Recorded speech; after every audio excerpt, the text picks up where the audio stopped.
This week, 2 of our situational awareness drones have arrived here in Kiev, Ukraine. These drones will be crucial to the assessment of occupied territories and areas of active conflict where humanitarian aid is desperately needed, so that we can then send in our EMS delivery drones to deliver crucial, life-saving cargo such as insulin, wound care kits, antibiotics, water, and communication equipment. These fixed-wing situational assessment drones can fly at high speeds and high altitudes. Even if they manage to shoot them down, the resources needed to do that would greatly eclipse the value of the drone. So there's an upside even to these drones being destroyed.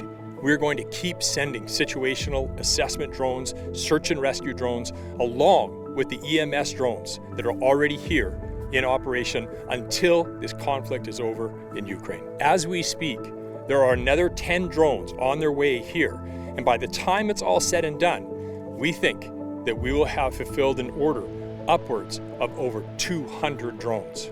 Being here in person and having witnessed the destruction and ongoing assault in this country, I can tell you that the situation, unfortunately, is quite dire.